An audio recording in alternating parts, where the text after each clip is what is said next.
My dear students, welcome at Captain Batra classes. I expect that all of you are fine and enjoying your studies. जैसा आपको ये बात मैं पहले बता चुका हूँ, प्रोनाउन का चैप्टर मैंने कुछ दिन पहले फिनिश किया। इसके बाद मैंने आपको वर्ब के चैप्टर को आगे पढ़ाना स्टार्ट किया।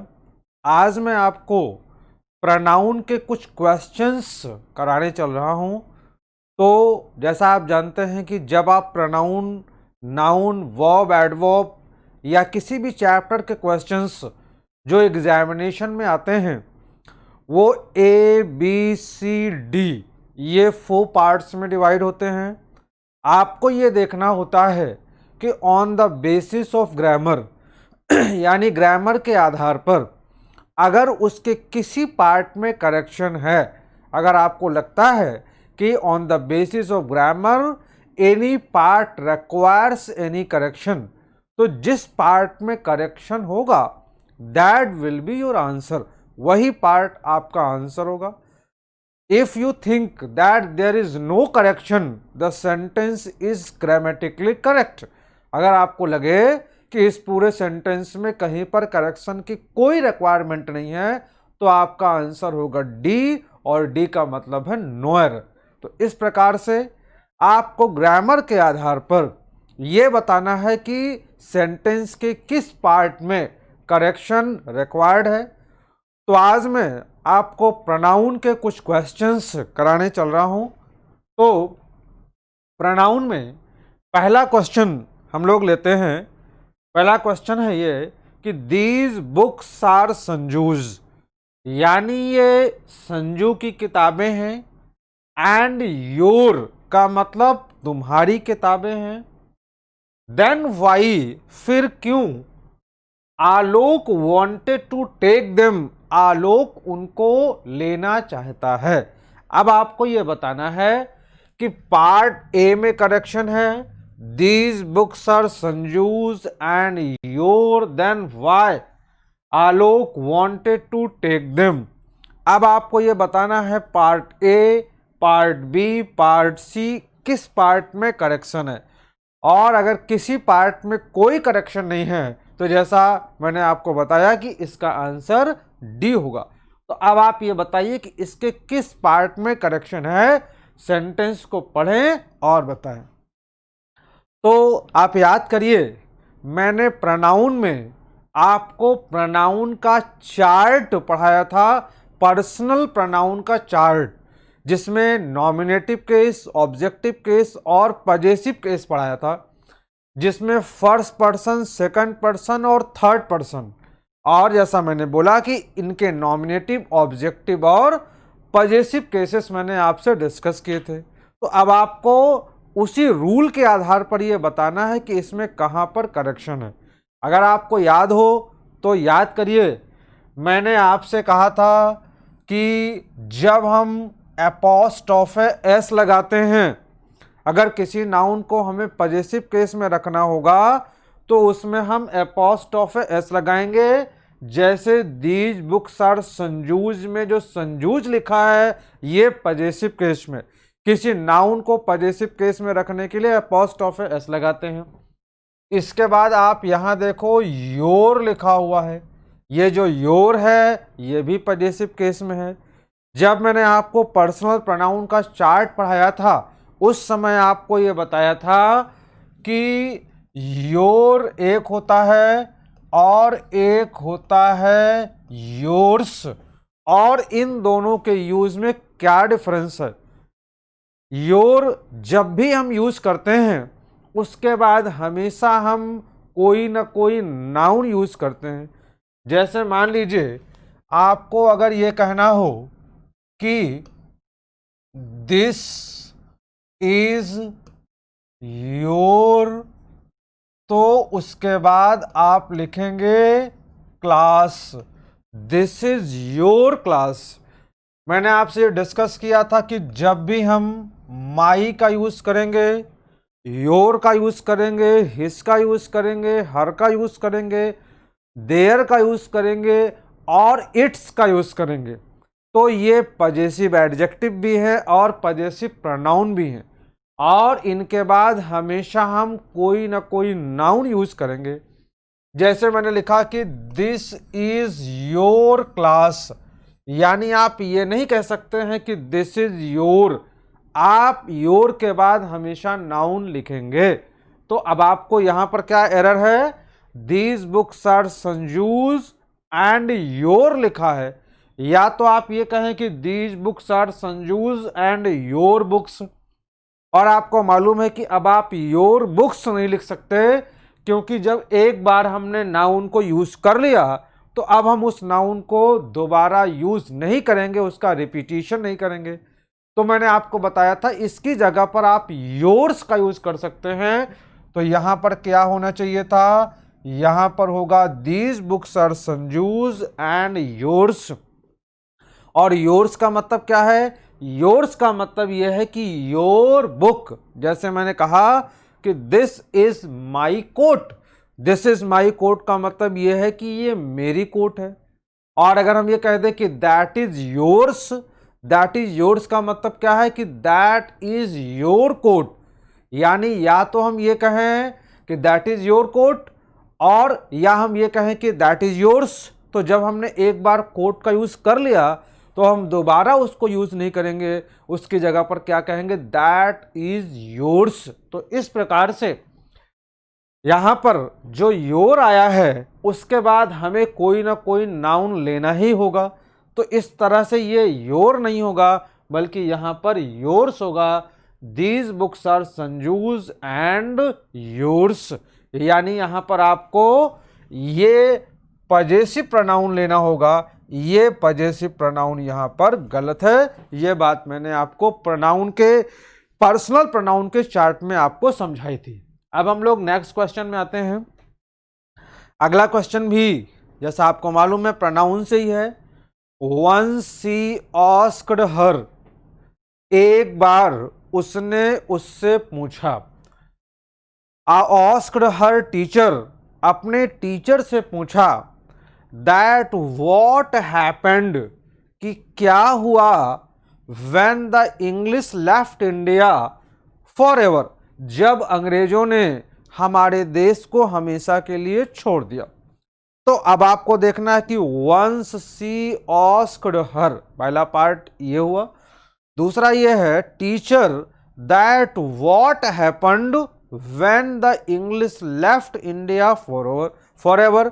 अब अगर इस पूरे सेंटेंस को आप पढ़ने का प्रयास करें तो वंस शी आस्क्ड हर, इसमें कोई एरर आपको नहीं लग रही है, हर टीचर। दैट वॉट, अब आप पार्ट बी में देखिए कि दैट और वॉट लिखा हुआ है। आप जानते हैं कि दैट और वॉट ये दोनों प्रोनाउन भी हैं और ये दोनों कंजंक्शन भी हैं। तो आप इनमें से दोनों में से एक ही का यूज कर सकते हैं, once she asked her teacher. अब चूंकि अगर हमारा सेंटेंस इंटरोगेटिव होता है तो आप जानते हैं इंटरोगेटिव सेंटेंस को जब हम इनडायरेक्ट में लाते हैं तो हम जो क्वेश्चन वर्ड व्हाट होता है, व्हाई होता है, वेयर होता है, उसी को हम कंजंक्शन बना देते हैं। यानी यहां पर ये जो दैट लिखा है इसकी कोई ज़रूरत नहीं है।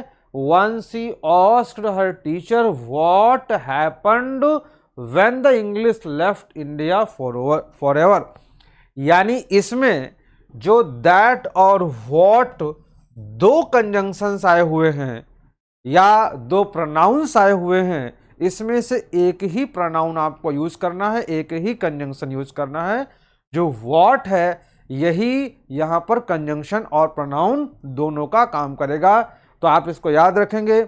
ये आपको डायरेक्ट से इनडायरेक्ट में भी जब आप चेंज करते हैं तो आपको मालूम है कि अगर सेंटेंस हमारा इंटरोगेटिव है तो उसमें जो क्वेश्चन वर्ड होता है, जो क्वेश्चन वर्ड है वही कंजंक्शन का काम करने लगता है।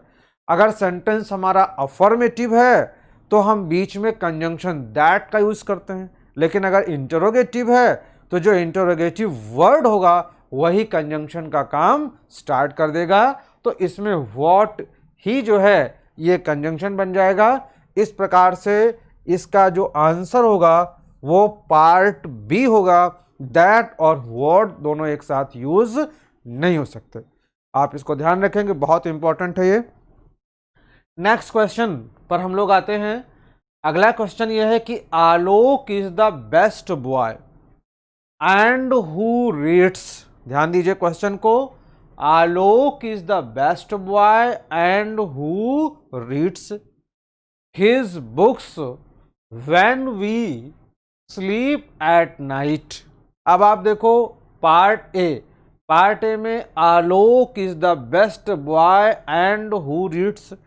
इसके पहले जो आपने क्वेश्चन देखा था उसमें आपने देखा कि एक ही साथ दो कंजंक्शंस आए थे।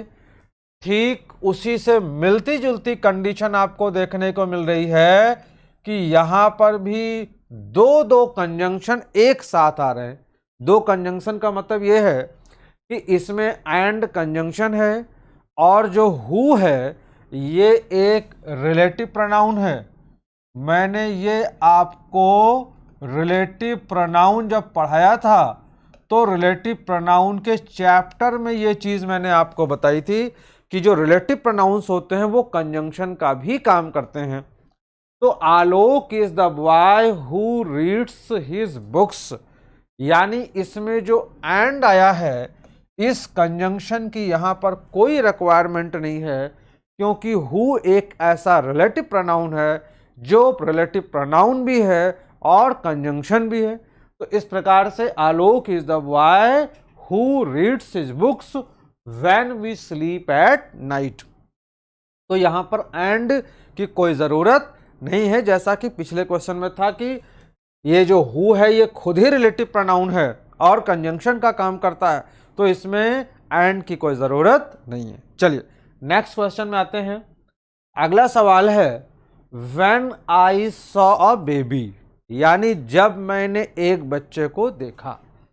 आई वॉज अनेबल टू से, तो मैं ये नहीं कह सकता था वेदर की। आप जानते हैं इंग्लिश में की के लिए वेदर होता है, की के लिए दैट का यूज करते हैं और की के लिए हम इफ का भी यूज करते हैं, इफ वेदर और दैट। तो वेदर का मतलब है कि सी वॉज अ गर्ल, कि वो एक लड़की थी या नहीं। अब आपको ये देखना है कि when I saw a baby I was unable to say whether she was a girl और नॉट। तो अब आप इस सेंटेंस में देखिए कि क्या गलती है, वो आप इसको समझ करके बताइए।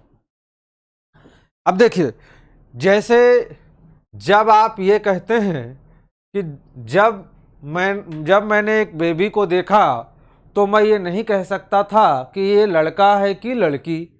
तो इस सेंटेंस में जब आपने उसके लिए सी का यूज कर लिया, तो सी का यूज कर लिया तो अब तो आपने डिटरमाइन कर दिया, आपने बता दिया कि वो लड़की ही है।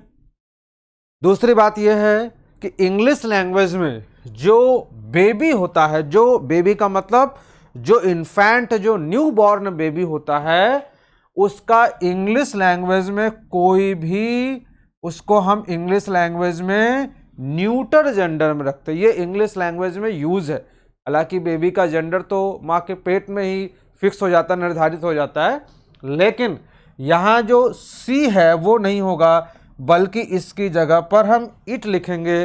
इंग्लिश लैंग्वेज में बेबी के लिए, इन्फेंट के लिए, नवजात शिशु के लिए हम किसका यूज करते हैं? सी का यूज करते हैं। यानी इसका आंसर क्या हुआ? इसका आंसर हुआ कि whether it was a girl और नॉट। क्लियर? चलिए नेक्स्ट क्वेश्चन में आते हैं। अगला सवाल है this notebook is not yours. एक बात ध्यान दीजिए, क्वेश्चंस मैंने अपने इस वीडियो लेक्चर में क्वेश्चन मैंने वही आपके लिए डिज़ाइन किया हुआ है जितना मैंने आपको पढ़ाया है। अब ये बात आप जानते हैं कि क्वेश्चन हमेशा कहीं ना कहीं ट्विस्ट में होते हैं। अगर क्वेश्चन में ट्विस्ट नहीं होगा फिर वो क्वेश्चन किस चीज़ का। लेकिन आप जितने भी क्वेश्चन आप यहाँ देखेंगे वो सारे क्वेश्चंस हमारे पढ़ाए हुए रूल्स पर बेस्ड हैं। तो this notebook is not yours, अगर आप देखें ये नोटबुक तुम्हारी नहीं है।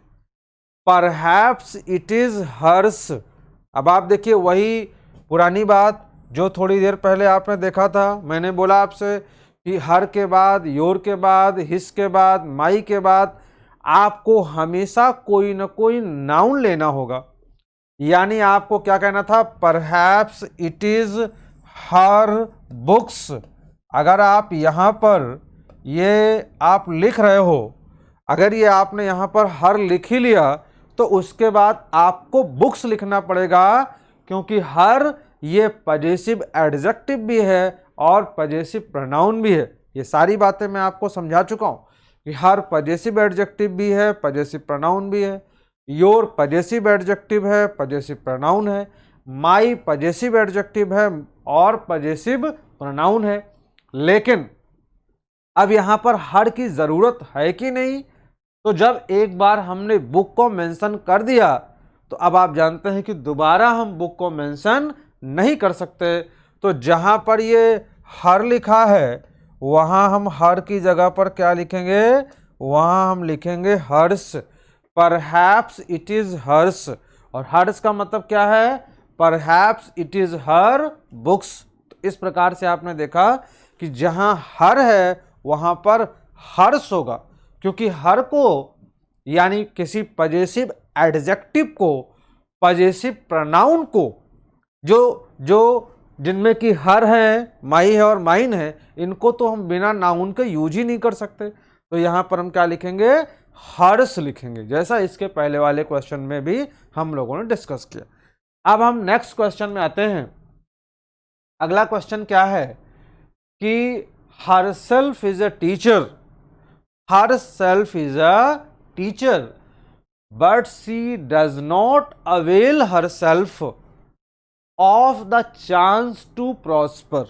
हिंदी देखिए, herself is a teacher का मतलब यह है कि वह एक टीचर है, but she does not avail herself, लेकिन वो अपने को अवेल नहीं कराती है, किस चीज से, यानी वो इसका फायदा नहीं लेती, of the chance to prosper, यानी जब पैसे कमाने का समय होता है तो पैसे कमाने के चांस को वो अवेल नहीं करती। कहने का अर्थ ये है कि वो एक टीचर है, लेकिन वो अपने टीचिंग के माध्यम से पैसे कमाने के तरीके को एडॉप्ट नहीं करती, यानी वो पैसों पर फोकस नहीं करती अपने टीचिंग के माध्यम से। ये इस सेंटेंस का मतलब है। अब आपको ये बताना है कि इस सेंटेंस में कहां पर एरर है। अगर आपको याद हो, प्रोनाउन में हम लोगों ने एक प्रोनाउन पढ़ा था, रिफ्लेक्सिव प्रोनाउन। रिफ्लेक्सिव प्रोनाउन में कौन कौन से प्रोनाउन थे, myself, yourself, herself, himself, themselves, ourselves, ये सभी रिफ्लेक्सिव प्रोनाउंस थे। और मैंने आपको एक रूल लिखाया था, याद करिए, एक रूल आपने लिखा था कि जब भी हम किसी रिफ्लेक्सिव प्रोनाउन को यूज करेंगे तो जो रिफ्लेक्सिव प्रोनाउन होता है वो कभी भी वर्ब का सब्जेक्ट बन करके नहीं आ सकता। जैसे ये जो हर सेल्फ लिखा है, इस हर सेल्फ की जगह पर होना चाहिए था कि सी इज अ टीचर। आप ये नहीं कह सकते हैं, जैसे लोग अपना इंट्रोडक्शन देते हैं और इंट्रोडक्शन के दौरान ये बोलते हैं कि माई सेल्फ अमित, तो या कहते हैं myself is a teacher. This is 100% wrong according to grammar. आपको बोलना चाहिए कि आई एम अमित, या myself is a teacher नहीं होगा, बल्कि आई एम अ टीचर। यानी जो हर सेल्फ है ये एक रिफ्लेक्सिव प्रोनाउन है, और कोई भी रिफ्लेक्सिव प्रोनाउन वो वर्ब का सब्जेक्ट यानी नॉमिनेटिव केस की तरह से यूज नहीं हो सकता। तो आप ये नहीं कह सकते हैं कि her self is a teacher, my self is a teacher, your self is a teacher, बल्कि उसकी जगह पर आप नॉमिनेटिव केस जो सब्जेक्ट बन करके आता है आप उसी का यूज करेंगे। तो यहां पर सी इज अ टीचर होगा, ना कि her self is a teacher. जैसे जब हम ये कहते हैं कि I will do it, I will do it का मतलब मैं इस काम को करूंगा। अगर मैं ये कह दूं कि myself will do it, तो this is wrong according to grammar. Myself will do it नहीं कह सकते।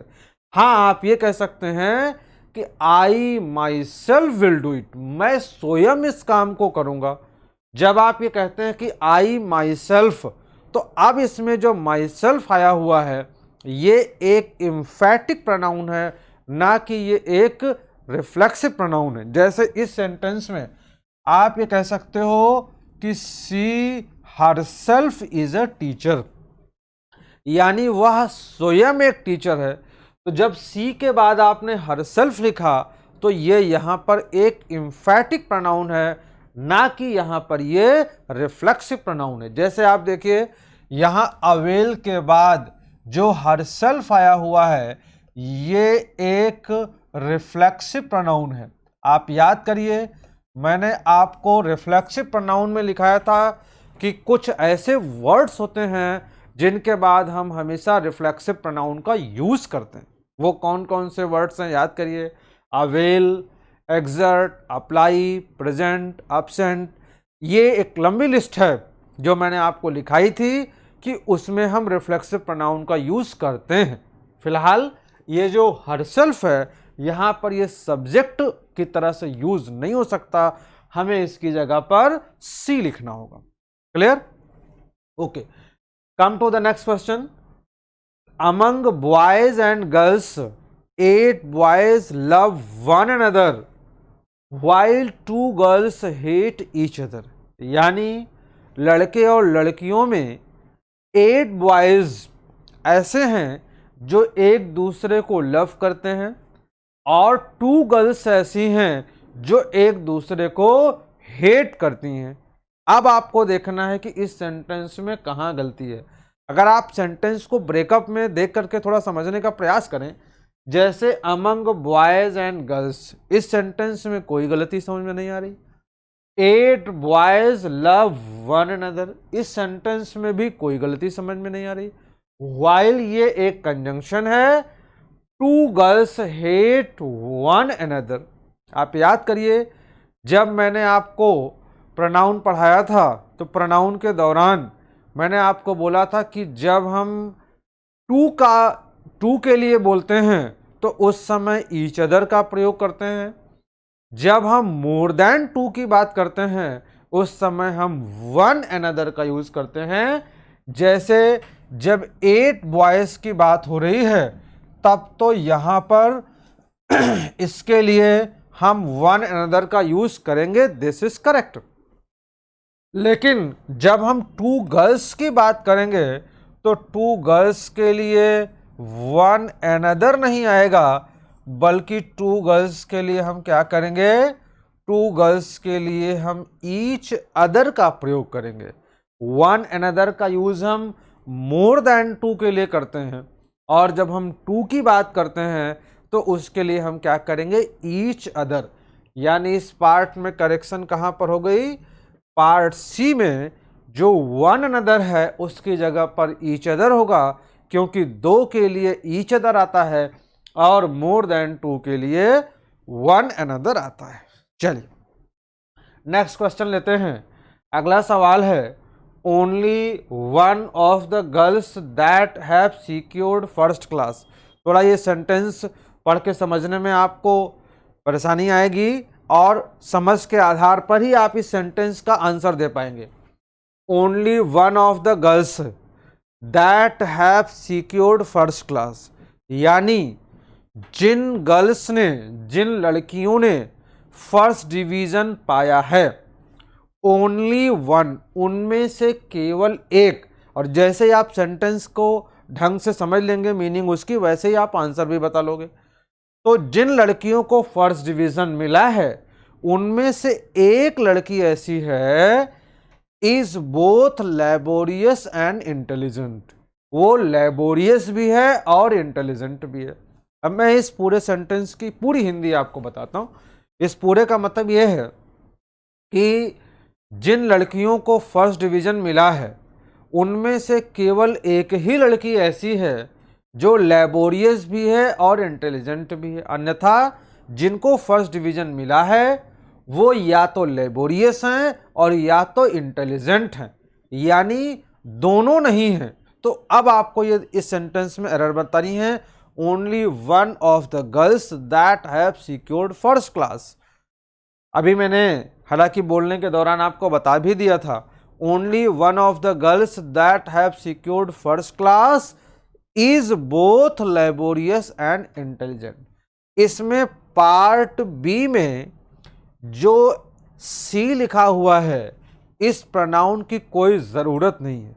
इस प्रोनाउन की ज़रूरत इसलिए नहीं है कि आप देखो, only one of the girls यानी the girls that have secured first class, ये एक क्लॉज है और गर्ल्स सब्जेक्ट है और हैव सिक्योर्ड ये वर्ब है, यानी ये आपका सब्जेक्ट हो गया और ये इसका प्रेडिकेट हो गया।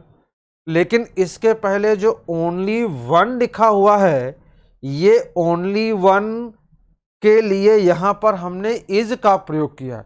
Only one is both laborious and intelligent, और यहां पर सी की कोई ज़रूरत ही नहीं है, सी अननेसेसरी यूज हुआ है। तो इस प्रकार से पार्ट बी में सी की कोई ज़रूरत नहीं है। फिर से एक बार समझ लीजिए, only one of the girls that have secured first class is both laborious and intelligent.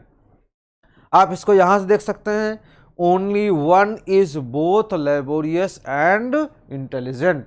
और तो इस प्रकार से दूसरी बात यह है कि ऐसा कोई नाउन आया ही नहीं जिसके लिए आप सी का यूज कर सके। प्रोनाउन के लिहाज से भी ये गलत है, तो यहाँ पर जो सी है इसकी कोई रिक्वायरमेंट नहीं है। समझ में आया? नेक्स्ट हम लोग क्वेश्चन में आते हैं। अगला क्वेश्चन है कि unfortunately I can't come to yours wedding. फिर इसके पहले जो हम लोगों ने डिस्कस किया था, योर और योर्स, माई और माइन, आवर और आवर्स, उसी पर बेस्ड ये क्वेश्चन है। अनफॉर्चुनेटली मतलब दुर्भाग्य से, I can not come to yours wedding, यानी मैं तुम्हारी शादी में नहीं आ सका। बिकॉज क्योंकि, my exams begin on that day, क्योंकि उसी दिन मेरे एग्जामिनेशन शुरू हो गए। Begin, my exams began, begin नहीं बल्कि यहाँ पर बिगेन होना चाहिए। Because my exams began on that day, क्योंकि उसी दिन मेरे एग्जामिनेशन शुरू हुए थे। तो अब आप देखो क्या इसमें एरर है। अगर आप ध्यान से रिकॉल करिए जो मैंने आपको बताया था, तो अभी थोड़ी देर पहले मैंने आपसे कहा कि ये जो योर्स है, योर्स के बाद हम कभी भी नाउन का यूज़ नहीं करते। मैंने अभी आपसे कहा था कि जो योर होता है ये एक पजेसिव प्रोनाउन है और पजेसिव एडजेक्टिव भी है। जैसे अगर मुझे ये लिखना हो कि दिस इज माई कोट, ध्यान दीजिए, सॉरी, दिस इज माई की जगह पर आप लिखें कि this is your coat, this is your coat. यानी जब आपने योर लिखा तो योर के बाद आपने कोट इस नाउन का यूज किया, दिस इज योर कोट। या अगर हम चाहें तो इसको ऐसे भी कह सकते हैं कि this is my coat. Means to say, जब आप माई का यूज करोगे, योर का यूज करोगे, तो हमेशा उसके बाद आपको नाउन लेना पड़ेगा। लेकिन अगर हम ये कह दें कि दैट इज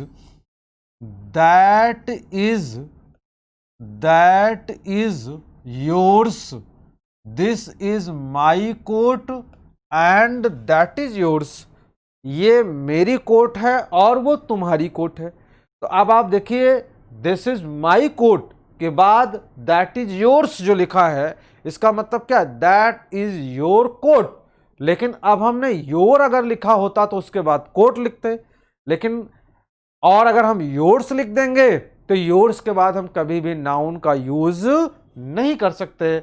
लेकिन यहां पर आप देखिए क्या लिखा है, योर्स के बाद वेडिंग लिखा हुआ है, यानी इस सेंटेंस में आपको योर्स नहीं लिखना है, बल्कि यहां पर क्या होगा, यहां पर होगा कि your wedding. Unfortunately I can't come to your wedding होगा, ना कि कम टू योर्स वेडिंग होगा। Clear? Okay, next question. Next question लेते हैं। The shopkeeper said that the fault, इसमें एक और एरर है और ये मिस प्रिंटिंग है, यहां आपको दैट होना चाहिए था। The shopkeeper said that the fault was, ये एरर नहीं है, एरर अब आप आगे से बताएंगे। द शॉपकीपर सेड दैट, आप ये मान लीजिए कि ये जो है पार्ट ए का हिस्सा है। The shopkeeper said that the fault was the manufacturers responsibility. Shopkeeper ने कहा, दुकानदार ने कहा कि जो गड़बड़ी हुई है, जो उसमें जो डिफेक्ट था उस प्रोडक्ट में, उसकी जिम्मेदारी निर्माताओं की थी। सपोज दैट आपने किसी शॉप से कोई सामान लिया, उस सामान में कोई फॉल्ट है, तो उसने कहा कि भाई ये कंपनी ने ही ऐसा बना के दिया, तो हम इसमें क्या करें। तो the shopkeeper said that the fault was the manufacturers responsibility, यानी निर्माताओं की जिम्मेदारी थी। तो अब आप इस सेंटेंस में देखिए क्या गलती है। गलती यह है कि ये जो मैन्युफैक्चरर्स लिखा हुआ है, इस मैन्युफैक्चरर्स में इसको हमें पजेसिव केस में रखना चाहिए था। या तो हम इसको ऐसे लिखें, अगर हम ये चाहते हैं कि मैन्युफैक्चरर जो है वो एक है, मैन्युफैक्चरर, अगर हम ये दिखाना चाहते हो कि मैन्युफैक्चरर एक है, निर्माता यानी उस कंपनी का जो निर्माता है वो एक व्यक्ति है, तो हम लिखेंगे कि मैन्युफैक्चरर्स रिस्पॉन्सिबिलिटी, यानी निर्माता की जिम्मेदारी। और अगर हम ये दिखाना चाहें कि कई लोग हैं उसमें जिम्मेदार, तो हम लिखेंगे मैन्युफैक्चरर्स रिस्पॉन्सिबिलिटी, यानी दोनों ही कंडीशंस में हमें क्या करना है, हमें इसको पजेसिव केस में रखना। जैसे अगर मान लीजिए मैं ये कहूं कि ये विद्यार्थियों की जिम्मेदारी है, तो मैं इस बात को कैसे लिखूंगा। मैं ये कहूंगा कि this is students responsibility, this is students responsibility, यानी ये विद्यार्थियों की जिम्मेदारी है। अब अगर मेरे को ये है कि स्टूडेंट एक है, तो हम स्टूडेंट लिख करके उसमें अपोस्ट्रोफेस लिखेंगे, और अगर कई विद्यार्थी उसमें शामिल हैं तो हम स्टूडेंट्स लिख करके, लेकिन ये नहीं कह सकते हैं कि दिस इज स्टूडेंट्स रिस्पॉन्सिबिलिटी। ऐसा हम नहीं बोल सकते हैं कि दिस इज स्टूडेंट्स रिस्पॉन्सिबिलिटी, क्योंकि फिर वो पजेसिव केस में नहीं जाएगा, उसे हमें पजेसिव केस में ले जाना होगा। तो फिलहाल इसमें एरर क्या हो गई, इसमें एरर ये है कि जो मैन्युफैक्चरर्स लिखा हुआ है उसको आपको पजेसिव केस में लाना है। चलिए नेक्स्ट क्वेश्चन देखिए। अगला क्वेश्चन ये है, Payal as well as her friends absented themselves, यानी पायल और उसके दोस्तों ने भी, जैसे पायल ने वैसे उसके दोस्तों ने भी क्या किया, absented themselves, absent हुए from the class, क्लास से, because, क्योंकि it was the day of Bihar बंद, क्योंकि यह बिहार बंद का आह्वान किया गया था, कॉल किया गया था, उस वजह से पायल और उसके दोस्त सभी क्लास में नहीं आए। तो Payal as well as her friends absented themselves। अब आप याद करिए कि आपको मैंने लिखाया था कि absent, present, avail, exert, apply, इन सब के बाद हम क्या करते हैं, रिफ्लेक्सिव प्रोनाउन का यूज करते हैं, यानी absent के बाद रिफ्लेक्सिव प्रोनाउन आएगा। ये एरर नहीं इस सेंटेंस में, absent के बाद रिफ्लेक्सिव प्रोनाउन तो आया है, लेकिन आप लोग वर्ब का चैप्टर भी पढ़ चुके हैं, और याद करिए वर्ब के चैप्टर में आपने क्या पढ़ा था, वर्ब के चैप्टर में आपने ये पढ़ा है कि अगर हम दो सब्जेक्ट्स को एज वेल एज से, विद से, along विद से, एंड नॉट से, टुगेदर विद से, लाइक से, अनलाइक से, अगर इनसे हम ज्वाइन करते हैं तो वर्ब किसको एग्री करती है? वर्ब एग्री करती है पहले वाले सब्जेक्ट को, यानी जो S1 होता है। और आप देख सकते हैं कि इस सेंटेंस में वर्ब क्या है? वर्ब है absented। तो absented का मतलब है कि वर्ब की सेकंड फॉर्म। तो वर्ब की सेकंड फॉर्म जो है ये तो हर स्थिति में सेकंड फॉर्म ही रहेगी, चाहे I absented, they absented, you absented, she absented। तो यानी वर्ब की सेहत पर तो इसमें फर्क नहीं पड़ रहा है। लेकिन अब आपका सब्जेक्ट अगर पायल है तो पायल सब्जेक्ट है, उसके अकॉर्डिंग वर्ब है। अगर उसके अकॉर्डिंग वर्ब है तो हमेशा प्रोनाउन भी उसी के अकॉर्डिंग होगा, क्योंकि जो प्रोनाउन होता है वो हमेशा नाउन के अकॉर्डिंग होता है। तो पायल के अकॉर्डिंग क्या हो जाएगा? यहां पर पायल के अकॉर्डिंग आपको लिखना होगा कि हर सेल्फ, ये चीज आपको लिखनी होगी। यहां पर हर सेल्फ लिखना है, ना कि देमसेल्फ्स, क्योंकि पायल के अकॉर्डिंग हर सेल्फ होगा। तो आप ये इस बात को ध्यान दें। नेक्स्ट क्वेश्चन, अब हम लोग अगले क्वेश्चन में आते हैं। अगला सवाल है कि none of the two questions is correct, यानी दोनों क्वेश्चंस में कोई भी करेक्ट नहीं है। सो इसलिए I am unable to solve them properly. Solve them properly, इसलिए मैं उन दोनों को अच्छे से हल नहीं कर सकता। तो none of the two questions. अब आप देखिए, मैंने प्रोनाउन में कुछ आपको पढ़ाया था। क्या पढ़ाया था? कि none, neither, anyone, no one, someone, somebody, nobody, ये सब मैंने आपको बताए थे। ये सभी इंडेफिनिट प्रोनाउन है।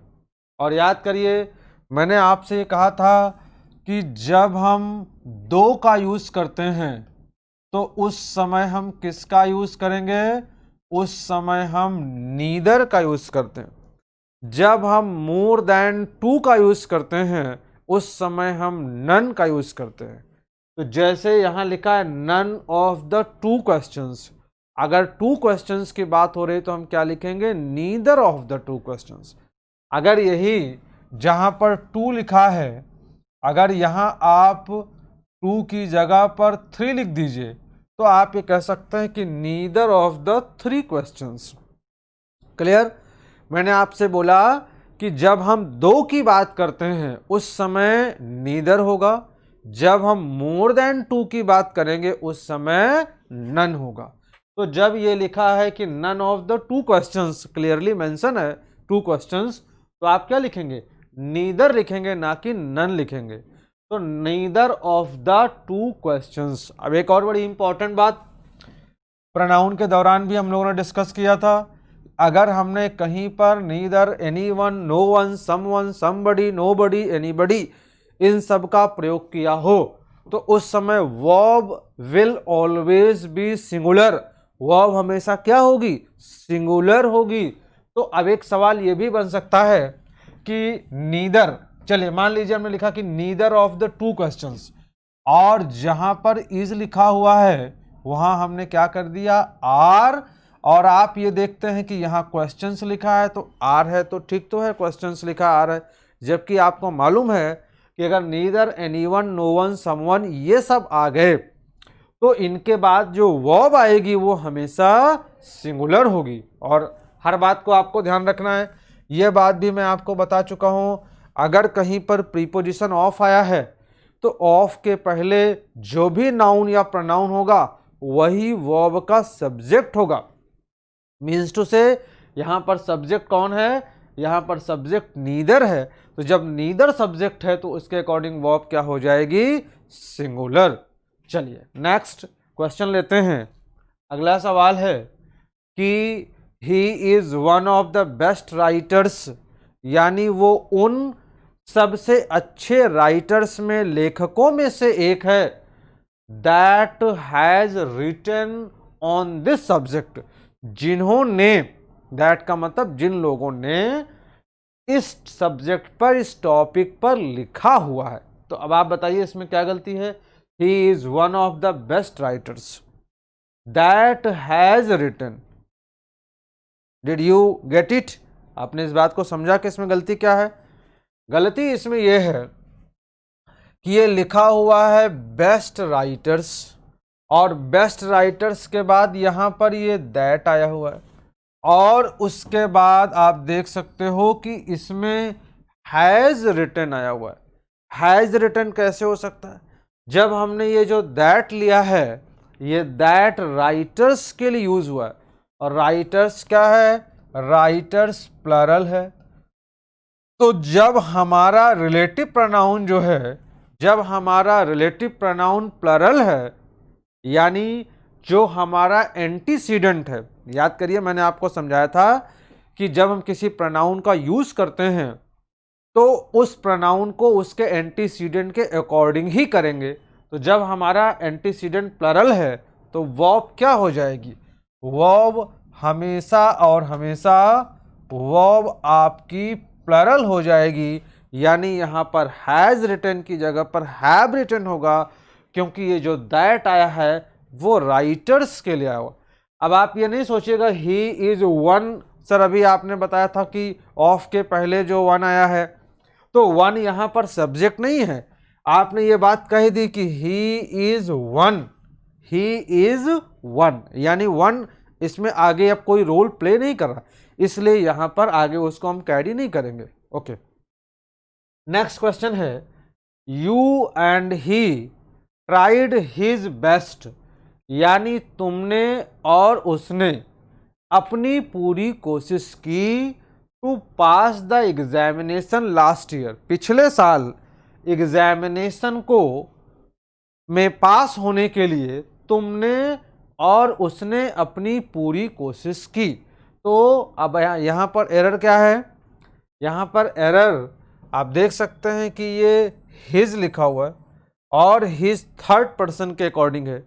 तो जब भी दो प्रोनाउन आए हों और उन दोनों प्रोनाउन के लिए आगे हमें कोई एक प्रोनाउन लेना हो, तो वहाँ जो पहले वाला सब्जेक्ट होता है उसके अकॉर्डिंग हम यूज करते हैं। मीन्स टू से यहाँ पर क्या हो जाएगा? Your. You and he tried your best, you tried your best and he tried his best. तो you and he tried your best, तो यहां पर क्या होगा? योर होगा। मीन्स टू से इसमें पार्ट बी में करेक्शन होगा, हिज की जगह पर योर होगा। मैंने आपको बताया जो पहला वाला सब्जेक्ट होता है, जो पहला प्रोनाउन होता है, उसी के अकॉर्डिंग हम क्या करते हैं? यू का यूज कर, उसी के अकॉर्डिंग आगे हम प्रोनाउन लेंगे। और भी आप याद करिए, जब मैंने आपको प्रोनाउन पढ़ाया था उसके दौरान मैंने कहा कि we, you and they will have dinner at your, at there, at our house. तो उसमें भी मैंने आपसे कहा था कि वी, यू एंड दे में हम वी के अकॉर्डिंग आवर हाउस का यूज करेंगे, यानी जो फर्स्ट पर्सन मतलब जो फर्स्ट सब्जेक्ट आया है उसके अकॉर्डिंग हम आवर का यूज करेंगे। यहां पर भी हम यू के अकॉर्डिंग क्या करेंगे? योर लेंगे, ना कि हिज लेंगे। तो नेक्स्ट क्वेश्चन देखते हैं। अगला क्वेश्चन है, the financial adviser and finance officer has neglected their work. एक रूल, मतलब पहले इसकी मीनिंग समझ लें। द फाइनेंशियल एडवाइजर यानी जो वित्तीय सलाहकार था और जो वित्त अधिकारी था, हैज नेग्लेक्टेड देयर वर्क, उन्होंने क्या किया? अपने काम को नेग्लेक्ट किया, अपने काम को जिम्मेदारी से नहीं किया, उसको इग्नोर किया।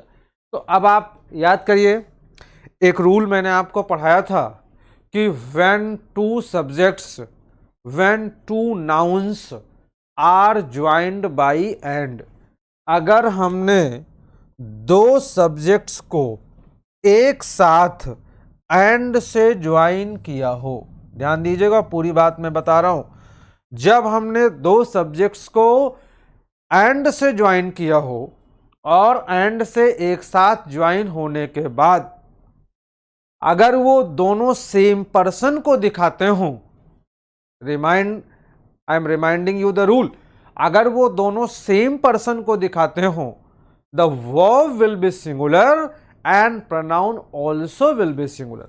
तो अब ये हम जानेंगे कैसे, ये बात भी हम लोग डिस्कस कर चुके हैं कि भाई ये जानेंगे कैसे दोनों सेम पर्सन को दिखाते हैं या अलग अलग पर्सन को दिखाते हैं। तो आप याद करिए कि उसमें ये नियम था कि अगर हमने दोनों से पहले आर्टिकल द का यूज किया होगा तो इसका मतलब वो दोनों अलग अलग पर्सन हैं। जैसे the financial adviser and finance officer, अगर हमने यहां पर भी आर्टिकल द लिखा होता तो आप जानते हैं तब ये दोनों अलग अलग पर्सन हो जाते, फाइनेंस ऑफिसर अलग होता और फाइनेंशियल एडवाइजर अलग होता। लेकिन जब हम एक से पहले ही आर्टिकल द का यूज कर रहे हैं, यानी वही व्यक्ति फाइनेंशियल एडवाइजर भी है और फाइनेंस ऑफिसर भी है, जब दोनों सेम है तो हम क्या करेंगे, वहां पर जो हमारी वर्ब है वर्ब विल बी सिंगुलर, और इस सेंटेंस में भी जो वर्ब आई है वो सिंगुलर।